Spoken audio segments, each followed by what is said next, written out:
Olá a todos os ouvintes, muito bem-vindos a mais um episódio do podcast Metanoia. Podcast esse realizado por estagiários de psicologia da Universidade Paulista Unip, em parceria com o projeto Justiceiros. Como sempre, eu gostaria de começar apresentando os participantes de hoje, começando pelo Rodrigo Andrade. Olá, é uma honra estar aqui. Vanessa Nonato. Oi, estou muito feliz de estar aqui com vocês. Milena Zerbetti. Bom dia, pessoal. Um prazer estar aqui também. E também aquele que vos fala, eu, Raul Zolim. É um prazer estar fazendo parte dessa iniciativa. Juntos nós iremos abordar hoje o tema Redes de Apoio e Importância da Abordagem Multidisciplinar. Para nos ajudar na discussão dessa temática, com muita felicidade que eu posso falar, contamos com a participação de Flávio Urra, psicólogo e sociólogo, mestre em Psicologia Social pela PUC, é coordenador do grupo E Agora José e colaborador do projeto Justiceiros. Flávio, é um prazer ter você aqui conosco hoje para falar desse tema tão importante. Obrigado, gente. Obrigado pelo convite. É uma honra para mim estar aqui com vocês, participando desse programa aqui da Metanoia. Espero colaborar aqui na discussão com vocês. É uma honra para a gente estar aqui com você também. E para a gente começar, Flávio, você podia contar um pouquinho como que funciona o programa E Agora José? Bom, o E Agora José, nós temos duas ações principais, né? O objetivo nosso é falar com os homens. A proposta principal é essa. Nós fazemos parte de uma ONG, de uma organização da sociedade civil, né? Uma ONG, que é a Entre Nós, Assessoria, Educação e Pesquisa. E o E Agora José é um programa, então, dessa ONG, né, a ONG faz trabalho com homens e mulheres. Então, a gente tem um grupo de mulheres que também faz o curso de promotoras legais populares, então, que trabalha com as mulheres. E nós somos da parte da ONG que faz o trabalho com os homens, né? E agora José tem esse objetivo. Então, a gente tem duas frentes principais. Uma é uma parceria que a gente tem com o Judiciário, com a comarca de Santo André, e nós realizamos um trabalho com os homens que cometeram crimes de gênero. Então, são homens que cometeram violência contra a mulher, ou algum crime desses crimes de importunação sexual em transporte coletivo, em ônibus. Algum homem que vai ser denunciado lá na vara, no anexo, né, que a gente tem de violência contra a mulher. E aí esses homens vêm para nós como uma pena alternativa. Então a juíza, segundo a análise dela, quando a pena não é muito... A pena é até de 2 anos, né, que a gente recebe homens com penas de até 2 anos. Se ele tem uma pena maior de 2 anos, ele vai para o regime fechado mesmo. Agora, se a pena é inferior a 2 anos, a juíza suspende a pena e encaminha esse homem para uma pena alternativa. Então, ao invés de ele ir para a prisão, ele tem essa pena alternativa. E a pena alternativa então, é vir para o Grupo E Agora José e participar com a gente de 26 encontros, né? Nós fazemos 26 encontros com eles, cada encontro de 2 horas, uma vez por semana. E aí a gente acompanha esse homem que cometeu, né, a violência contra a mulher e procura discutir com ele para ele entender o machismo que ele reproduz, entender como ele aprendeu violência e como ele pode aprender a não cometer violência. Então, a gente faz esse trabalho, é um trabalho socioeducativo, que a gente procura desconstruir o machismo e a violência contra a mulher. E produzir esse efeito, né, de diminuir a redução de danos, né, que a gente trabalha muito a lógica de redução de danos. A gente diminuir a violência que acontece contra a mulher. E uma outra frente do E Agora José é a formação. Então, nós fazemos um curso anual, todo ano a gente faz esse curso, nós estamos na 6ª turma agora, é um curso de formação de facilitadores. Então, nós formamos pessoas para trabalhar com grupos de homens. Então, nós estamos numa turma agora, esse ano está sendo virtual, é a primeira vez que a gente faz o curso virtual. E tem um curso para homens e mulheres, né? Nós estamos mais ou menos com 60 pessoas, mais ou menos 30 homens e 30 mulheres, formando então. E essas pessoas, quando fazem a formação, depois vão atuar. E no E Agora José, a gente tem uma equipe grande, nós somos em 10 pessoas na equipe, e todos formados nesse curso. Então, a gente procura fazer isso, fazer a formação de facilitadores e o próprio atendimento dos homens. Entendi. Eu achei muito interessante, Flávio, quando você trouxe sobre a questão da parte jurídica e tal, da pena alternativa, e de como isso é tratado como uma aprendizagem, né? Como o sujeito aprendeu aquilo. Eu acho que isso já é uma postura enorme em quesitos de desmistificar ou talvez de colocar em pauta, né, essa questão do gênero como natural, né? O gênero que é vivido a partir do nascimento, né? Mas não, a pessoa nasce e aí ela aprende. E eu acho que já é um passo muito importante, né, para qualquer projeto que vise isso. Né? E aí a gente andou pesquisando, né, um pouco sobre o programa do E Agora José, que você é coordenador. A gente queria saber um pouco da história dele, né? Como ele surgiu, né? E como foi esse processo. Vocês estavam nesse processo já... é, como nasceu o projeto, né? Tipo, o que mudou desde o começo até agora? Legal, legal. É uma história longa, hein? A gente começou a falar sobre isso. Primeiro, assim, quando eu me formei em psicologia, assim que eu terminei a faculdade de psicologia, a gente fez parte, a gente montou uma cooperativa de psicólogos. Acho que foi a primeira cooperativa de psicólogos aqui do Brasil. A gente estruturou e começamos a atuar. Então, eu me formei em 99, no ano 2000, a gente começou a atuar na cooperativa. A cooperativa tinha uma parceria muito grande com a Prefeitura de Santo André. E na época, então, a Prefeitura de Santo André estava lançando um programa de urbanização de favelas. E junto com a urbanização de favelas, ela fazia parcerias com ONGs e montava equipes de atuação. Então, entrava uma equipe para discutir questão de pessoa com deficiência, entrava uma equipe para trabalhar a questão dos idosos, uma equipe para trabalhar com as crianças, uma equipe para trabalhar a igualdade racial. E aí montou uma equipe para trabalhar questões de gênero, que era uma equipe que se chamava Gênero e Cidadania. E aí eu fui convidado para fazer parte dessa equipe do Gênero e Cidadania, que era uma parceria da prefeitura com uma ONG chamada CES, que era o Centro de Educação para a Saúde. E esse programa, então, a verba para fazer todo esse trabalho, todas essas equipes, era uma verba que vinha da Comunidade Europeia. Então, era um recurso que urbanizava a favela, ao mesmo tempo ia construindo as casas, as ruas, o centro comunitário, urbanizando a favela. A gente também ia conversando com as pessoas para trabalhar todas essas questões com elas. E, no caso, eu entrava junto com a equipe, nós éramos uma equipe que tinha 3 mulheres e 2 homens, já com esse viés. A ideia já era falar com mulheres, mas falar com os homens também. A gente, na época, já identificava que as mulheres que sofriam violência, elas compareciam lá no serviço da cidade, que é o Vei Maria, né? E lá no Vei Maria, elas já diziam, olha, você precisa falar isso para o meu companheiro, quer dizer, eu não quero sofrer violência contra a mulher, eu luto para não sofrer violência, mas os homens é que cometem a violência, a gente precisa falar com os homens. Então, desde a época, a gente já entrou com essa proposta, então a gente fazia reuniões com a família, com as equipes, com alunos, era uma equipe que fazia todo esse trabalho de discussão de gênero. Isso foi a primeira experiência. A questão do agressor apareceu um pouco depois, quando, em 2003, nós conhecemos uma experiência que estava acontecendo no Rio de Janeiro. O Rio de Janeiro, ele tinha uma ONG lá, o NOS, que estava organizando grupos de homens como... Não era nem Lei Maria da Penha, a Lei Maria da Penha só veio depois. Nessa época, as violências contra a mulher caíam na Lei 9.099. É uma lei que existe até hoje, mas é uma lei de crimes de pequeno potencial ofensivo.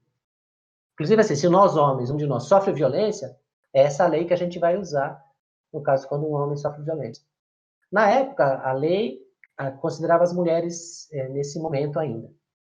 Então, lá eles faziam esses grupos reflexivos, a gente foi até lá conhecer a experiência do grupo do Rio, e eu vim de lá, assim, admirado, sabe? Eu fiquei muito impressionado com o grupo de homens, do efeito que ele dava. E aí nós tivemos uma experiência em Santo André ainda, de formar guardas municipais. Então, entrou uma turma de guardas municipais na cidade, eram 50 guardas que passavam no concurso, e a gente foi fazer essa formação com eles. Então, nós tivemos acesso a uma metodologia de um grupo da Nicarágua, que chamava Canteira, é um grupo de homens, né, da Nicarágua, e eles tinham uma série de oficinas, de dinâmicas de grupo, que eles faziam com os homens, e a gente aplicou essa dinâmica lá nos guardas municipais. E o efeito foi fantástico, sabe? Mesmo a gente aplicando a metodologia, era eu e na época era o Leandro Mazo, que era um assistente social que trabalhava nesse programa comigo. Nós aplicamos a metodologia e a gente ficou assim surpreso com a fala dos guardas ao final do curso, né? Como eles tinham refletido, como eles estavam entendendo as questões de gênero, entendendo as questões de violência contra a mulher. E aí a gente viu que a gente tinha na mão uma ferramenta poderosa, sabe? A gente tinha um instrumento de mudança de discurso dos homens. E aí, assim, daí em diante, a nossa dificuldade foi achar grupos de homens para aplicar a metodologia, porque a gente não conseguia. A gente fez várias tentativas de grupos de homens, mas os homens não aderiam, sabe? Um homem vinha, ficava 3 meses, saía, vinha um outro homem, aí saía esse homem, entrava outro. A gente não conseguia aplicar essa metodologia. E só consegui. Aí eu tive a experiência de montei grupo de homens em Diadema, em São Bernardo, grupos de homens de Santo André. A gente montou um grupo de homens com homens que tinham cometido abuso sexual. Tive várias experiências com grupos de homens, até que apareceu o Iaguara José, que foi em 2014, né? Foi em 2014, que entrou como uma estrutura de política pública, né? Esse foi o grande ganho do Iaguara José, foi esse. Era uma política pública, a gente tinha em Santo André uma secretaria de política para mulheres, e essa secretaria quis implantar o programa. Então, por ser secretaria, consegue sentar direto com o prefeito, direto com o secretário de segurança, senta com a juíza, né? E aí montou uma rede e implantou o projeto.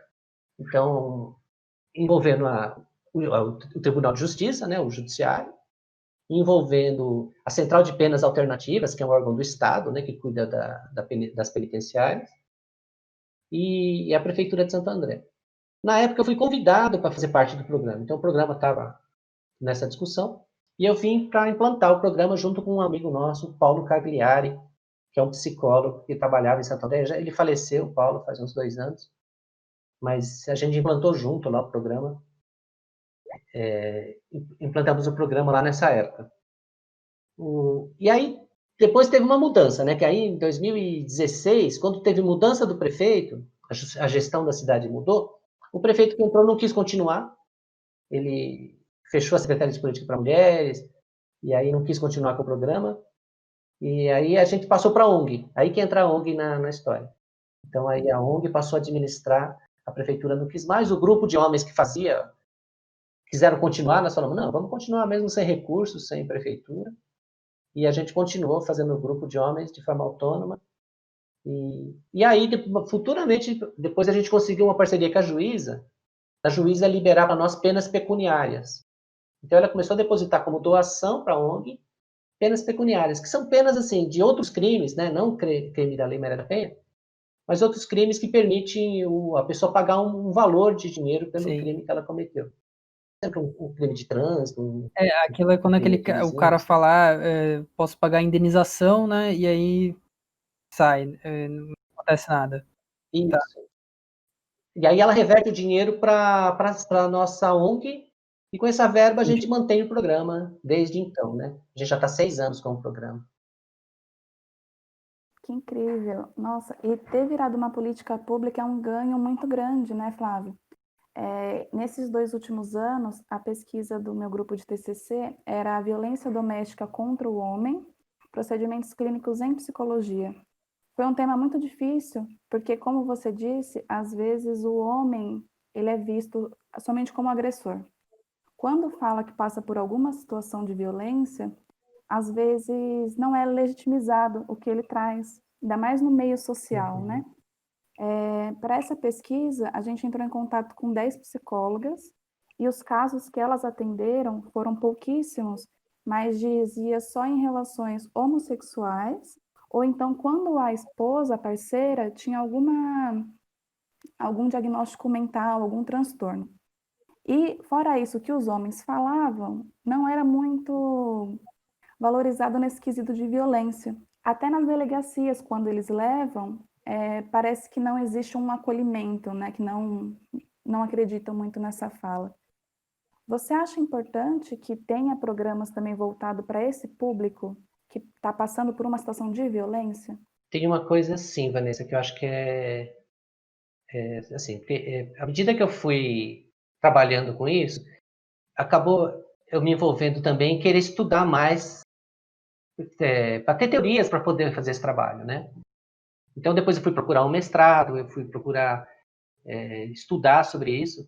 E no mestrado eu consegui, na minha própria pesquisa que eu fiz, desenvolver um corpo teórico para sustentar o trabalho com homens. Então, a gente trabalha com algumas teorias. A gente trabalha com a teoria de gênero, né? A teoria de gênero da Joan Scott, né? Tem várias teorias de gênero, mas a gente trabalha com a Joan Scott. E a gente trabalha com a teoria de masculinidades, né? Da Ryan Connell.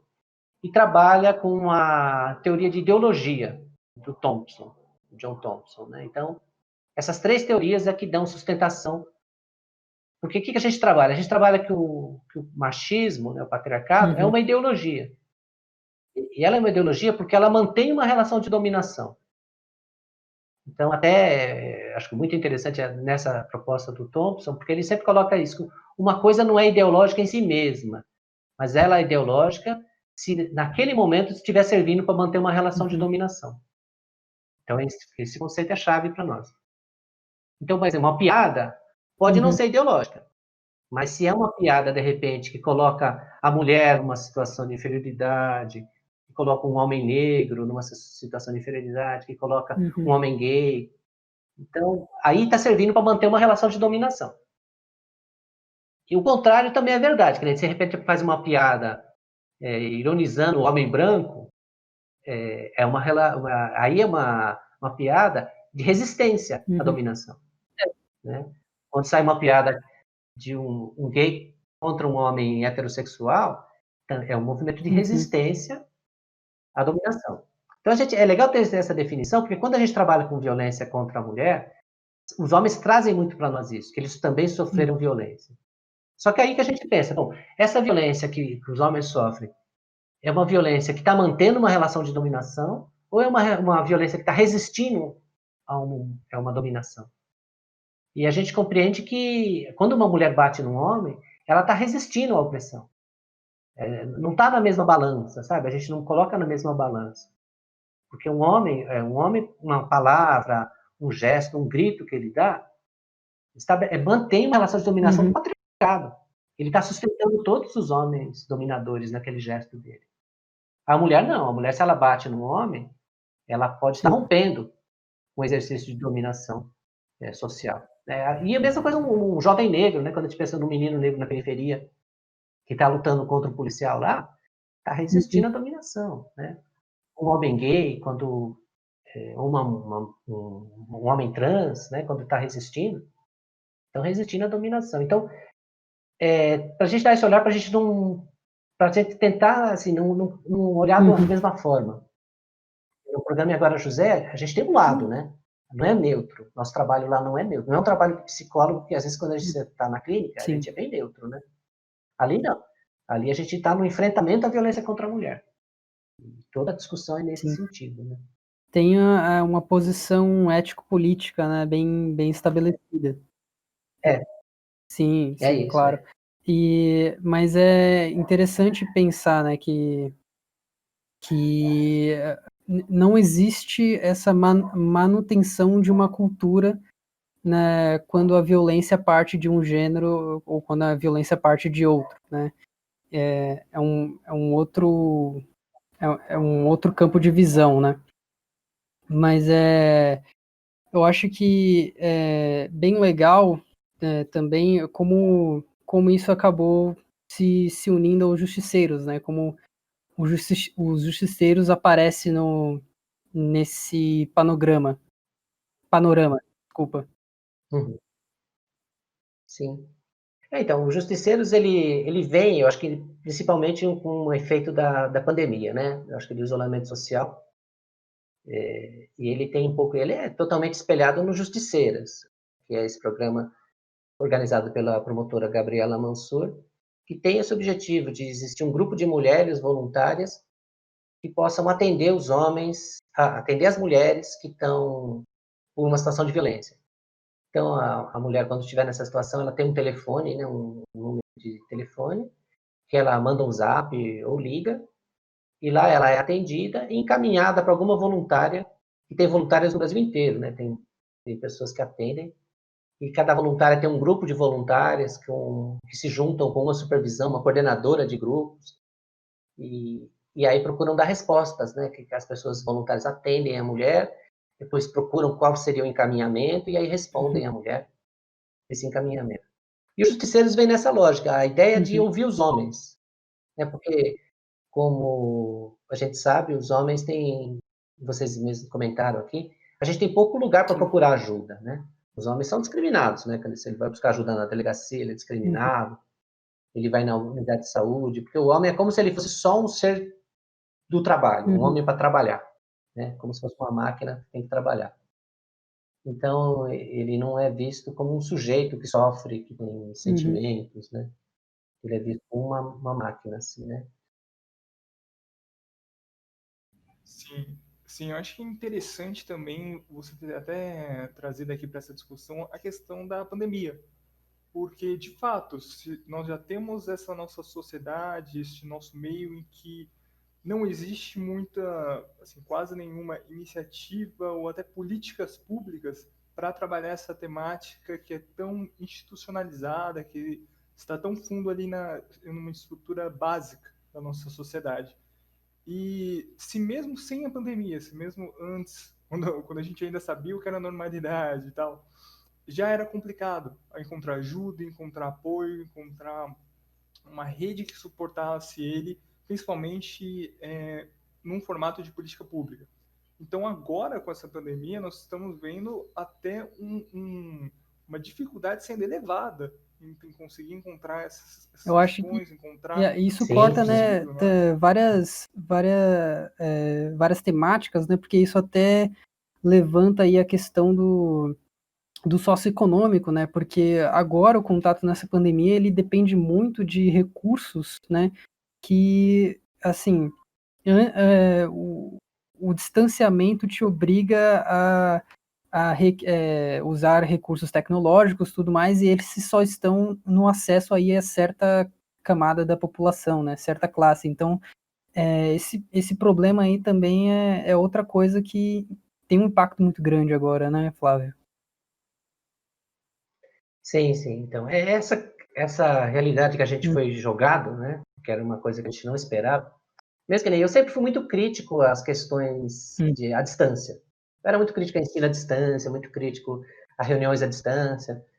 E agora a gente foi jogado nisso. E mesmo que nem o grupo de homens, a gente está fazendo online. A gente está fazendo o grupo E Agora José com um grupo online. A gente está fazendo o curso de masculinidade online. A gente está fazendo atendimento psicológico online. E eu estou vendo os ganhos disso também. E tem várias perdas, né, com isso, mas tem vários ganhos também. Eu estou sentindo que está fazendo efeito, né? O grupo está fazendo efeito, a terapia está fazendo efeito, o curso também. Então é uma nova realidade mesmo que a gente está inserido. Mas tem essas coisas, assim, eu acho que tem uma coisa de classe mesmo, né, que isso atinge uma classe social com mais recurso mesmo. Tanto que lá no E Agora José tem vários homens que a gente não conseguiu atender, que eles estão na fila de espera, porque eles não têm acesso, o celular não tem recurso, eles não têm internet, eles não conseguem acessar o nosso grupo online. Então, tem essa coisa de classe muito forte. E tem essa coisa da própria relação de gênero também, né? Que para as mulheres foi muito ruim a pandemia. Porque as mulheres, elas passaram muitos anos lutando para sair de casa, né? Elas sempre foram... Né? O capitalismo ele é estruturado em cima do trabalho gratuito das mulheres, né? Então, o fato de não se pagar salário para as mulheres cuidarem das crianças e dos filhos é que sempre foi a mais-valia, né? Aquilo que segurou o recurso para manter a sociedade. E as mulheres lutaram, então, para sair de casa, para ter uma creche, para trabalhar. E agora as mulheres foram jogadas nesse ambiente perigoso, né? As mulheres voltaram para casa, e a casa é aquilo. Agora não é mais que a gente falava da tripla jornada, a gente está usando uma expressão agora que é a jornada permanente, né?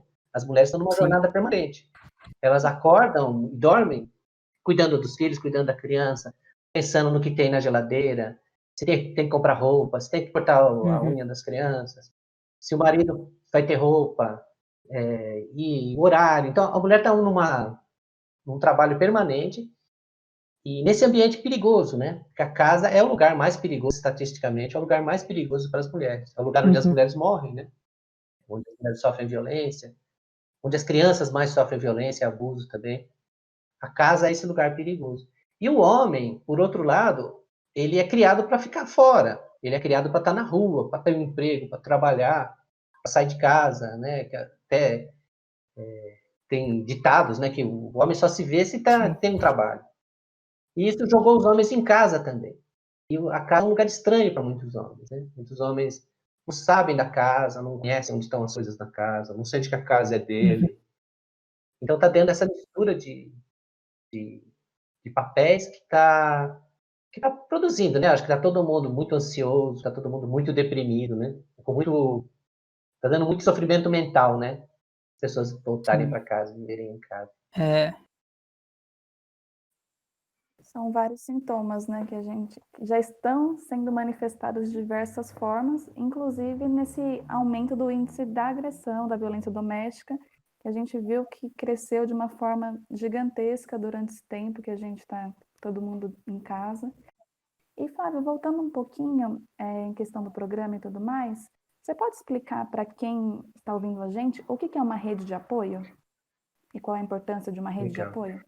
Então, isso é muito importante a gente falar da rede, porque a gente tem que sempre colocar esse programa que a gente faz, não só o E Agora José, mas os outros programas também que fazem esse trabalho, justiceiros, esses trabalhos que falam com os homens, como um dos braços da rede de enfrentamento à violência contra a mulher. Então, é um dos braços. A gente precisa ter vários serviços, né? Porque às vezes a gente fala desse trabalho e muita gente acha que esse trabalho é outro trabalho, sabe? É a bala de prata que vai resolver o problema da violência contra a mulher. E não existe bala de prata, né? Não existe. É trabalho em rede, e tem que estar cada um fazendo sua parte na rede. Então, para a gente fazer o trabalho com o homem, a gente tem que saber que tem uma delegada da mulher lá, bem orientada, com uma equipe boa, que atende as mulheres, que acolhe as mulheres, que não comete uma nova agressão com a mulher ali. A gente tem que confiar que a Defensoria Pública está fazendo a defesa desse homem, que a promotoria está lá acusando esse homem, sem as barbaridades que a gente viu essa semana, no caso lá da menina, né, que foi aquela audiência horrível daquele juiz, daquele advogado, daquele promotor. Saber que aquilo não está acontecendo, né? Que aquilo é uma exceção. Então a gente tem que ter uma rede estruturada, sabendo que a mulher é bem atendida e que o homem também tem que ser ouvido. Então esse serviço faz parte da rede, é um dos braços, né? Mas a gente tem que saber que construir políticas, né? A gente tem muito pouco isso, mas tem que construir políticas que levem essa discussão para dentro da escola, que a escola também faz parte da rede, as UBSs, né, as Unidades Básicas de Saúde, o CRAS, todo equipamento da rede tem que estar funcionando e a gente tem que acreditar nesse funcionamento. Acho que às vezes a gente tem uma posição, a nossa mídia, a grande mídia, é muito responsável por isso. Às vezes a gente tem uma descrença nos serviços, né? Como se nada funcionasse bem. E não é verdade. A maioria dos profissionais trabalham bem, a maioria dos profissionais estão cumprindo a sua parte, estão fazendo aquilo que deve ser feito. E a rede funciona muito bem. A rede acolhe as pessoas, salva vidas, né? A rede de apoio. Agora que você mencionou aí as grandes mídias, né, e como isso é mostrado, qual é a perspectiva que as pessoas têm disso, isso me lembrou um pouco aí do que você tinha comentado antes, né, de ideologia, né, e pensando nesse contexto que a gente vive, né, de capitalismo e tudo mais, com o quanto, né, essa imagem que é passada desses programas não está em serviço de alguma forma a uma ideologia, né? Eu não sei se eu estou falando besteira, né? Alguma coisa muito fora da curva.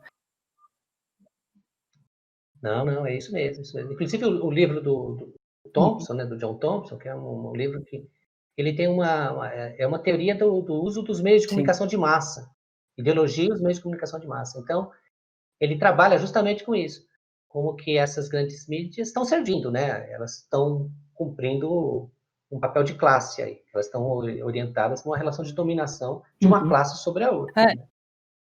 E quando a gente vai falar, então, sobre leis, né, de novo é isso, né? Quando a gente fala de leis, É uma classe julgando a outra classe.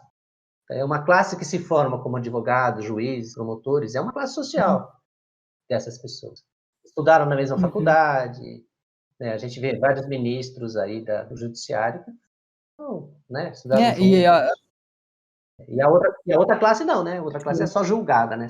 E aí tem essa questão, né? A gente entra aí nesse papo de ideologia em como essa rede de apoio que está aí para mitigar uma questão cultural da violência, ela é mostrada de forma aí deficiente, né? Apesar de ter grandes profissionais, isso mostra o interesse dessas pessoas que fazem ideologia em manter essa violência, manter esse papel de dominação, né? Essa cultura violenta. E como isso tem um interesse, né? Interesse material, digamos assim. Sim.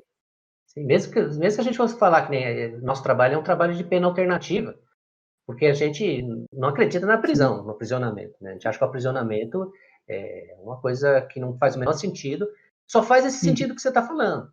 Os presídios funcionam para organizar o crime, né? Os presídios, eles organizam o crime. Eles trazem as pessoas entram lá inocentemente e saem de lá fazendo parte de uma gangue, de um grupo, de uma facção.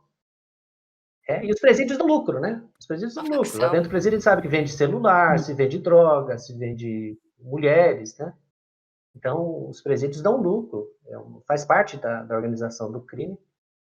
E tem toda a ver com isso que você comenta, da ideologia, né? Dessa lógica de... que a gente tem que... O presídio serve muito para a gente, assim, a gente tem que criar um medo de uma classe social. Uma classe social tem que provocar medo, né? E no caso, os pobres, a gente tem que ter medo dos pobres. Então, por isso que tem tanto jornalismo, né, sensacionalista, coloca os meninos negros nesse lugar de medo, para que justifique existir as prisões, existir as cadeias, né? E esse trabalho que a gente faz é totalmente contrário disso. A gente faz um trabalho para que esse homem que cometeu um crime, que é uma violência contra a mulher, é um crime, mas que ele seja capaz de refletir sobre esse crime que ele cometeu, desconstruir essa prática e não cometer mais. É uma outra lógica. E na prisão não, né? A prisão a gente sabe que de 100 pessoas que vão preso, 76 voltam, né? A reincidência é de 76% no sistema prisional. Então é um sistema falido, né? E o interessante... É porque não é algo... na prisão não é algum lugar que vai te levar a refletir sobre o seu crime. É só punição por punição. É você cometer um crime, você vai estar ali para sofrer. E a gente tem um pouco, né? O senso social tem um pouco esse justiçamento, né? Existe as pessoas gostariam mesmo de linchar uma pessoa no poste, dar uma chicote, né, nas costas das pessoas, açoitar as pessoas, né, na rua. As pessoas têm um pouco esse justiçamento. Mesmo os homens, né? É engraçado que a gente atende os homens, e uma da discussão que a gente faz com eles é perguntando assim, como nós podemos fazer para diminuir a violência contra a mulher? E a primeira coisa que eles colocam lá, assim, não, precisamos ter punições mais efetivas, leis mais rigorosas, né? E aí a gente começa a refletir com eles. Olha, mas pensa, vocês estão aqui, o que a gente ia fazer com vocês, então, né? Ia chicotear vocês, né? O que é? É uma lógica dura, louca, né? Que a gente aprende e a gente nem percebe. Que a gente é ensinado a ser violento e ser violento também com pessoas violentas. Isso, a gente quer resolver também pela violência, não é pela punição, né? A gente quer resolver isso pela punição. Sim. E quando se traz assim, tipo, dessa forma, quando se é mostrado todo o sistema como isso acontece, parece que é uma grande teoria conspiratória, de tão louco que é, porque a gente nem vê acontecendo, mas acontece. E isso é muito louco, porque, tipo, quando você traz para alguém, quando você mostra para alguém, por exemplo, a gente estudou 5 anos, então a gente já vem de um processo de desconstrução desse sentido. Mas quando você vai mostrar para alguém de fora, para convencer quem tá fora que tratar violência com violência não é a resposta, a pessoa acha um absurdo, fala, não, tem que ir pra cadeia mesmo, tem que sofrer lá dentro mesmo. E você fica, meu filho... Gera um estranhamento, como né, assim? essa fala, realmente. Não, é porque a gente não... Porque existe isso da ideologia, né? A ideologia, ela não é que é uma coisa pensada propositalmente, mas ela vai sendo, cada local vai fazendo isso, quer dizer, uma grande mídia faz isso, aí uma grande empresa faz isso, as escolas, os professores, então acaba criando um sistema que a ideologia Sim. atravessa todo mundo, né? É Atravessa que nem todas as pessoas. E é difícil a gente é sair desse lugar, né? uma metáfora, né, que eu pensei agora seria aquela cordilheira de dominós, né? Você coloca vários dominós um na frente do outro, um cai, derruba outro, derruba outro. Não é combinado, mas ao mesmo tempo é uma coisa que leva a outra, né? É. É como se fosse um inconsciente coletivo, né? Então começa a acreditar que já que errou, tem que ser punido e gera esse ciclo, né? De punir, sempre punição.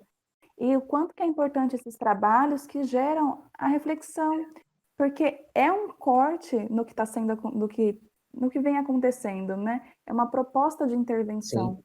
E nessas reflexões, Flávio, você acha interessante que seja feita por equipe multidisciplinar? Sim, sim. Mas só voltar um pouquinho, Vanessa, só uma coisa, só para a gente fechar essa coisa da violência, que assim, a gente também tem que pensar na construção sócio-histórica dessa violência, né? A gente tem que lembrar que na Idade Média a gente teve todo aquele assassinato de mulheres, né? Milhões de mulheres morreram queimadas como bruxas. Depois a gente teve a própria lei, que naquela época, se a gente for pensar no final da Idade Média, as punições eram feitas em praça pública, né? O Foucault tem naquele livro dele, Vigiar e Punir, que ele conta como que as punições eram feitas na praça, né? Como espetáculo, né? O enforcamento, a crucificação, a secção de órgãos, né? Tudo era feito em praça, a chicotear. E aí a gente vem mesmo para o Brasil colônia, onde o grande proprietário de terra ele podia chicotear o escravizado, ele podia bater na mulher, bater nas crianças. Então ele era um senhor absoluto, assim, que podia bater em todo mundo. Então essa estrutura de bater para resolver a criminalidade é um sistema antigo já, a nossa sociedade sempre usou para manter o poder, né? Sempre usou na mão, sempre o poder está na mão de quem tem poder, do Estado, né? Então só para e a gente vem nesse processo. Então é uma lógica difícil de romper, porque ela é muito antiga, ela é muito estrutural. E a violência funciona. Não é esse que é o negócio. Funciona. Você praticar a violência numa pessoa, uma criança, ela vai ficar com medo de sofrer a violência e não vai fazer aquilo na sua frente. É lógico que ela vai fazer por trás, vai fazer, mas na sua frente ela não vai fazer mais. Então por isso que a lógica da violência é muito usada, porque as pessoas não têm recursos para fazer de outro jeito, né? Mas quando a pessoa percebe outros, na psicologia a gente estuda muito isso, né? Principalmente quando a gente estuda comportamental, como você pode, através de reforço e não coerção, né? Você consegue mudar comportamentos muito melhor, né? Muito mais efetivo.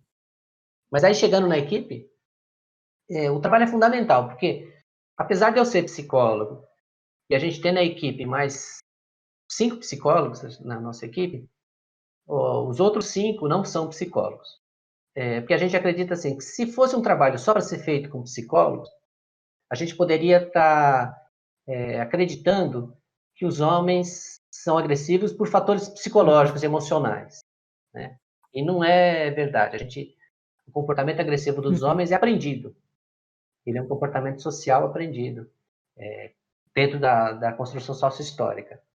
Então, para ser um facilitador, não necessariamente precisa ser psicólogo. Que nem no nosso caso, a gente trabalha com homens, né? Facilitadores homens. A gente acredita que tem que ser um homem que reconhece o próprio machismo, que percebe os privilégios que tem e quer se posicionar antimachista. Né? Um homem que quer dialogar com outros homens para ajudar esses outros homens a mudarem também o seu machismo. Então, e enriquece, né? Que nem ontem, toda quinta-feira, a gente faz uma reunião com a equipe de facilitadores do Agora José. E aí um dos facilitadores falava assim, né? Fala, poxa, eu não tenho formação superior. Né? A minha vivência, eu aprendi as coisas, foi no sindicato, foi no meu trabalho, foi na igreja. E ele é um facilitador, um bom facilitador que a gente tem no Agora José. Ele fez o curso, né, de gênero e masculinidade, trouxe isso para a vida dele, fez mudanças interiores na relação que ele tinha com a esposa, com os filhos, e fala sobre isso, né? E ele fala com os homens sobre isso. E ele provoca mudanças nos homens, né? Que é isso que a gente quer. E todo mundo, quando trabalha com ele no grupo, quando sai, fala muito bem dele. Fala, puxa, como que ele mexe com a gente, como que ele faz a gente pensar, né? Faz a gente ver coisas que a gente não via. Então, não é necessariamente ser psicólogo, mas a equipe se completa. Né? Porque a gente aprende muito um com os outros. À medida que um conta uma intervenção que fez, aí o outro conta as falas que surgiram e alguém pensa junto com ele, a gente acaba todo mundo aprendendo com todo mundo, né? A gente faz um processo de aprendizagem coletiva, assim. E cada um do seu jeito, né? Cada um com o seu jeito de ser, com as suas histórias, com a sua Com vivência. certeza. E funciona. É uma palavra que acho que marca bastante toda essa questão da abordagem multidisciplinar, que você mesmo falou, Flávio, é enriquecedor mesmo, né?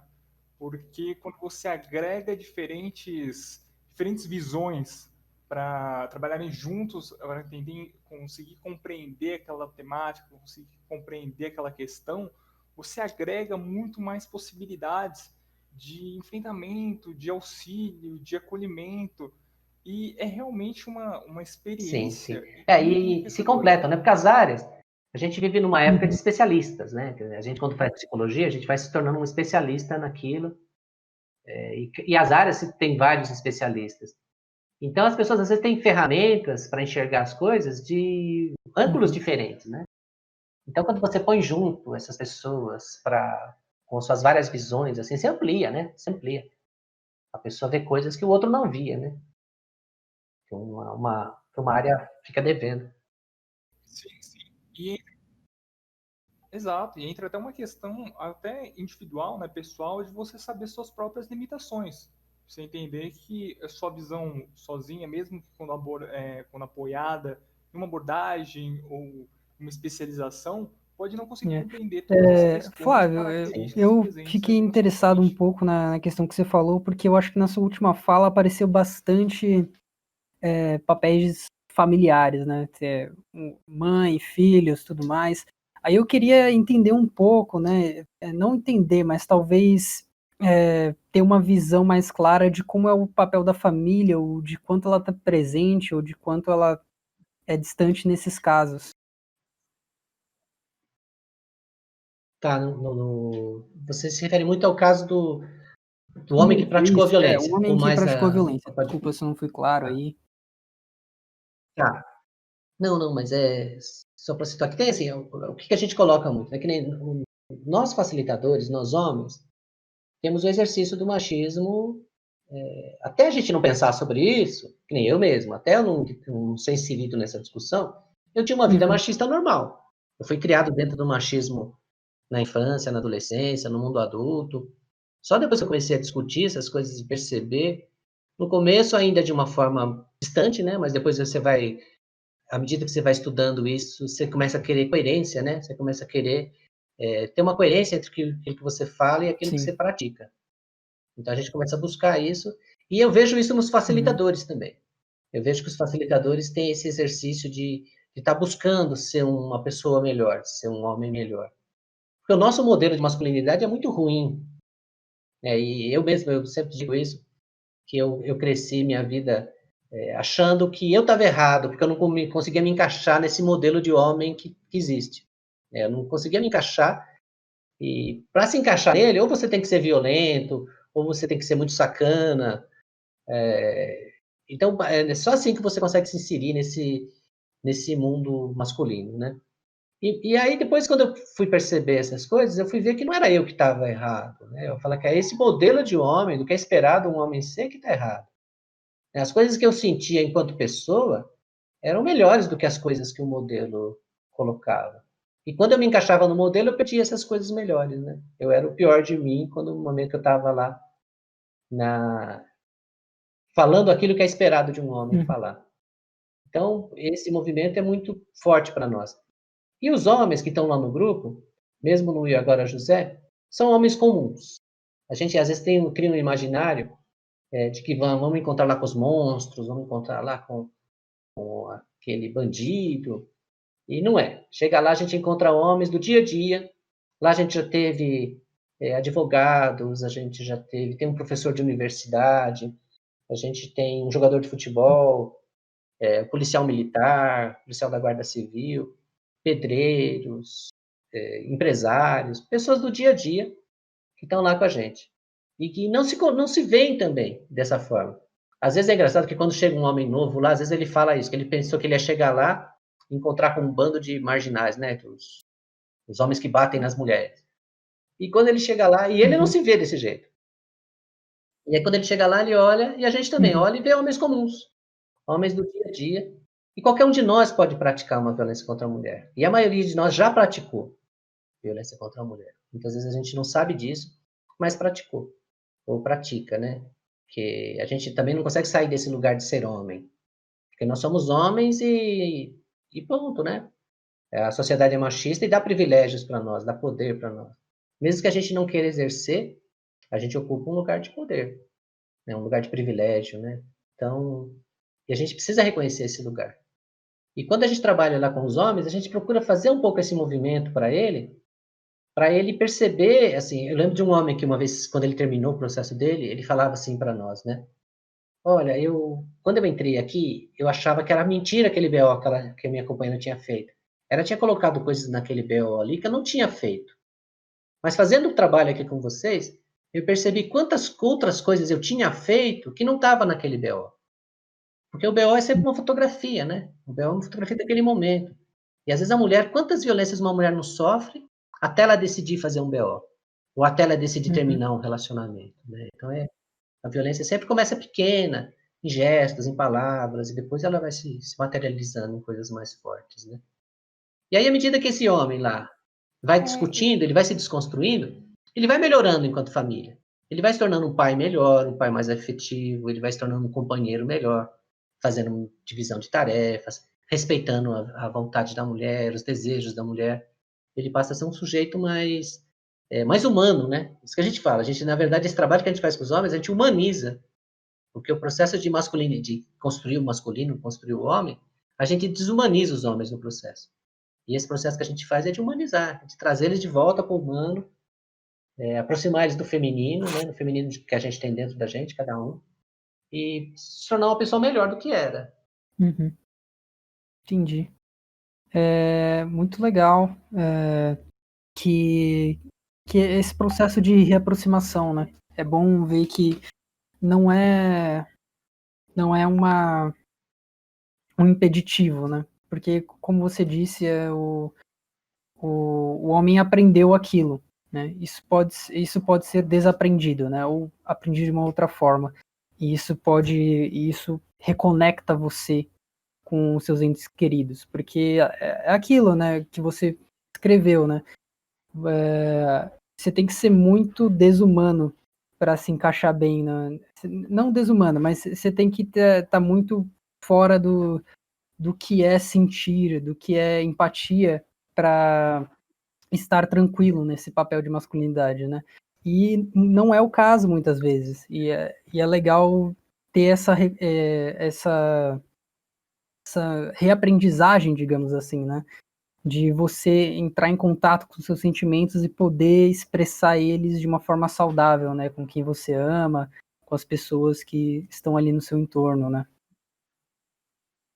Porque que nem quando a Vanessa fala do inconsciente coletivo, né? É muito por aí, porque como nós somos a mesma espécie, né? Nós, homens e mulheres, somos da mesma espécie, nós não somos seres diferentes.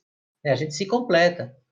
Tem muitos homens, como psicólogos que a gente atende, que você conversa com esse homem e todo o pensamento dele é feminino. Tem mulheres que você atende que todo o interior é masculino.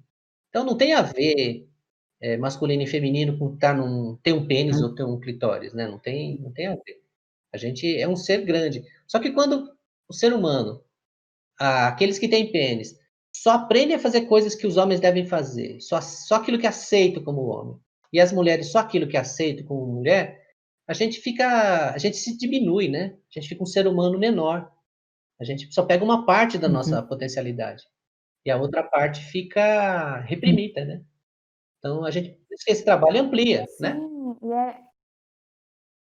com certeza. E é como se fosse esperado socialmente que uma segregação. Então, o homem, ele é responsável pela lógica, por trabalhos até que tenha cargos de poder, que tenha essa visibilidade, e a mulher fica sempre ali no privado, né? Tem que ficar em casa, que tem acesso a sentimentos, ou então desempenha funções atreladas ao cuidado. E quando um dos dois sai dessa, ou o homem ou a mulher, vai um pouco contra isso que é imposto socialmente, já é visto de uma outra forma, né? Então, é algo social, como a gente comentou, é uma construção histórica, e como é difícil propor reflexões para que isso seja visto de outras formas, né? Então, eu particularmente admiro muito o seu trabalho, Flávio, dos profissionais do E Agora José. É muito enriquecedor essa possibilidade de diálogo e de escuta, sabe? É assim, eu acho que é um trabalho que... E é engraçado, a gente sente isso nos homens quando estão terminando lá o processo. O retorno que eles dão para nós é um retorno muito positivo, assim, nesse sentido. A pessoa está se sentindo uma pessoa melhor do que ele era quando ele entrou no projeto, né? Então, a gente sente isso, ouve deles isso, né? E a gente também se sente assim. Eu acho que, para mim também, para os outros facilitadores, a gente se sente melhor do que a gente era também. A gente sente que a gente vai se tornando uma pessoa melhor, né? Pagando o preço, né? Lógico que a gente paga o preço por isso, né? Porque a gente abre mão de vários privilégios, né? Que a gente tinha como homem, que a gente passa a abrir Mas mão. Porque é isso, né? A gente sempre coloca que as vantagens que a gente tem como homem são tiradas das mulheres. As nossas vantagens são desvantagens para as mulheres. Então, para a gente equilibrar, a gente tem que tem que puxar algumas desvantagens para nós, né? Tem que puxar claro. algumas coisas para poder ter uma Mas relação mais eu acho equilibrada. que é importante ressaltar, né, que tem ganhos, né? Nós ganhamos com isso, né? E é aquilo que eu falei, né, de entrar em contato com essas coisas que esse estereótipo masculino, né, mais tradicional, ele priva a gente também. Porque a gente ganha essas vantagens que a gente usurpa das mulheres, né, digamos assim, só que só se a gente se adequar a esse quadrado, né, a essa metade do que nós somos, talvez, para poder usufruir publicamente disso, né, e sem ser discriminado por outros homens, né, pelo aparelho ideológico. Sim. E o sofrimento, né, que os homens têm, quer dizer, os homens que seguem essa cartilha aí de ser macho, né, de ser homem, a maioria deles você encontra, são caras que estão sofrendo. Pessoas que têm relações infelizes, casamentos infelizes, que são pais ruins, são péssimos donos de empresa, pessoas que... Sim, e aí a gente vê as consequências, né? Que nem o presídio, 90% das pessoas presas são homens. Suicídio, né? 80% dos suicídios são homens. População de rua, né? Quase que 100% são homens. O crime Eu acho, urbano. Então, assim, os homens eu, pegam o que tem de pior, eu né? acho Nessa engraçado, situação. Flávio, quando eles pegam essa. Não, eu tô falando eles, né, de forma geral, mas algumas pessoas pegam essas estatísticas para falar: olha aí, está falando feminismo, não sei o quê, mas o homem sofrendo tal. Mas eles não percebem que é o próprio estereótipo de homem, a própria forma que foi construída a masculinidade que culminou nisso, né? É isso que a gente traz bastante, assim, que o machismo mata as mulheres, mas o machismo Sim. mata os homens também. O machismo, se a gente tirar as mulheres, pegar só a categoria homem, existe uma hierarquia enorme de poder aí, né? De homens que têm mais Menos poder poder. e homens que têm menos poder, e homens que sofrem Sim. violência dos outros homens, né? Por isso que eles até não conseguem entender isso quando a gente começa a falar da violência contra a mulher. Eles falam assim, pô, mas eu sofro violência de tantos homens, né? Por que a mulher reclama? Só que aí é aquela coisa, que ele sofre violência de vários homens, mas ele pratica também a violência em vários homens, e inclusive na mulher. Que aí entra a relação de poder, né? Relação de poder. Mas é difícil, assim, para o homem sair desse lugar. E abrir mão de privilégios, então, para reconhecer a mulher como um ser igual a ele, um sujeito, né, de direitos. Eu acho que se a gente pensar que nesse processo histórico o homem aprendeu também a reprimir emoções, porque se ele mostrar que chora, ele não pode mostrar vulnerabilidade, né? Então, foi aprendido a reprimir tudo isso. Qual que é a forma de comunicação, então? E muitas vezes a forma de comunicação com o outro é a violência.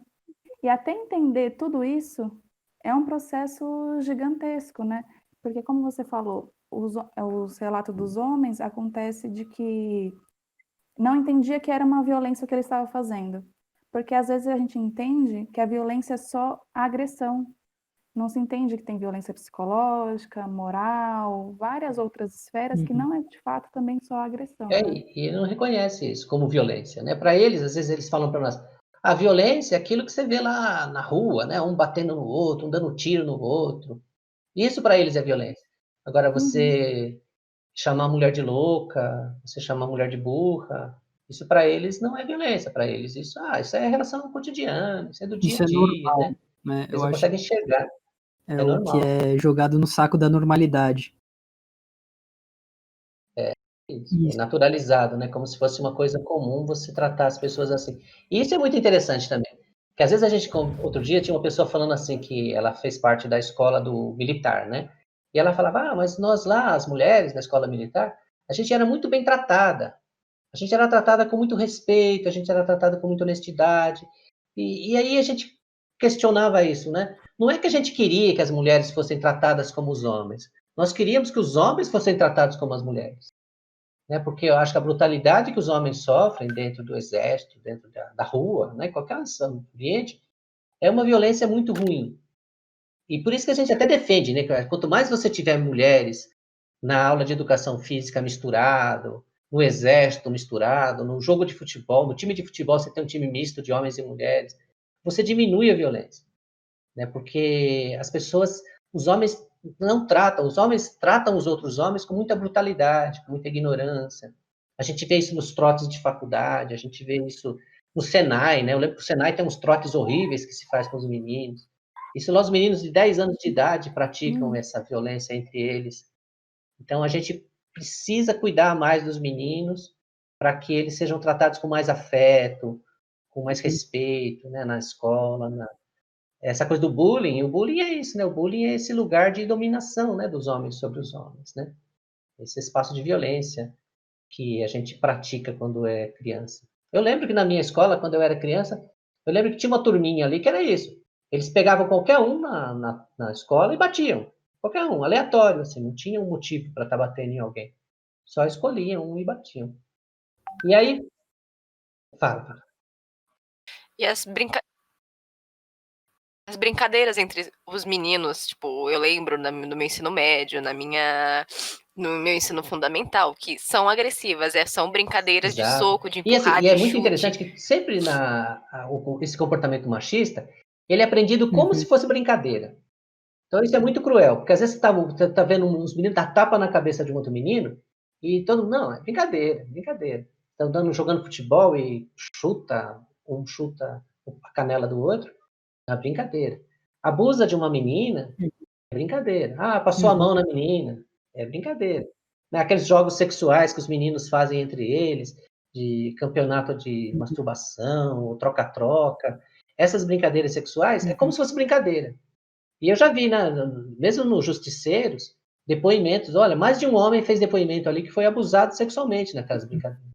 Né, a gente não sabe exatamente qual é o Uhum. limite da brincadeira, né, que é a violência, assim, né, que é esse.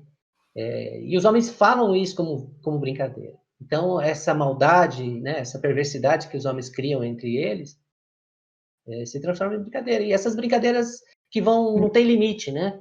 Eu já vi depoimentos, eu lembro no mestrado, eu lembro fazendo mestrado na PUC, um amigo do mestrado veio contar uma viagem que eles foram fazer numa chácara, e chegou lá, um menino ficou bêbado, e eles simularam que esse menino, que eles tinham feito um abuso sexual com Uhum. ele, sabe? E isso como uma brincadeira, né? Todo mundo se divertindo porque o menino ficou acreditando que tinham abusado sexualmente dele lá quando ele estava embriagado. E aí esse discurso Então da brincadeira, ele silencia, né, o sofrimento é, emocional que o homem passaria, né, tanto nesses abusos quanto sofrendo a violência, ele guarda, ele não fala, porque é aquilo que a Vanessa falou, né? Exato. Não pode demonstrar vulnerabilidade, é brincadeira. Se você se chatear, você é fraco, você é excluído. É isso mesmo. Então a gente é uma criação, uma socialização muito ruim que a gente recebe como homens, né? Então tem muitos homens que depois de ter passado por tudo isso, pela infância, adolescência, mundo adulto, ele passa a exercer o poder e violência até como resistência ao sofrimento que ele teve, né? Então ele sabe que se ele se distanciar do sofrimento, ele tem que se distanciar dele mesmo, muitas vezes, né? E aí forma, né? Que aí a gente sabe que o machismo ele ajuda a estruturar a própria sociedade, porque aí você vai ter um empresário que não está nem aí para o empregado, né? Um empresário que não está preocupado, ou uma população que nem saiu os dados ontem, né? A gente tem no Brasil 52 milhões de pessoas em situação de pobreza e tudo bem, né? Você se distancia, né? Você não passa a ter um sentimento de empatia com essas pessoas, você acaba se distanciando. E esse distanciamento ajuda, né, a manter a Sim. sociedade como está, né? Faz essa manutenção, que nem você falou. Flávio, eu não sei se eu consigo expressar em palavras o quanto sou grata por sua participação aqui hoje. A gente ficaria horas conversando. E eu queria saber se você quer deixar um recado para a gente finalizar, alguma coisa que você não falou. Não, eu acho que não. Acho que, quer dizer, para falar, a gente sempre tem coisa Sim, para falar, né? Você diga novamente. Mas só agradecer mesmo a vocês por essa oportunidade, por estar aqui fazendo isso. É a primeira vez que eu faço isso também, eu estou achando para mim é uma novidade também, estou achando muito legal. Depois eu quero ver o resultado, bom. né, para a gente divulgar também. E agradecer a Que bom que a vocês. gente pôde ser, né, os propulsores dessa sua primeira experiência, né? É uma honra pra gente também. Legal. Achei muito incrível e eu acho que eu falo em nome de todos aí quando eu agradeço a sua participação, porque foi muito enriquecedor, como todo mundo aqui já falou, né? O projeto E Agora José, Justiceiros, essas redes de apoio que a gente discutiu hoje, elas têm um trabalho magnífico e muito importante.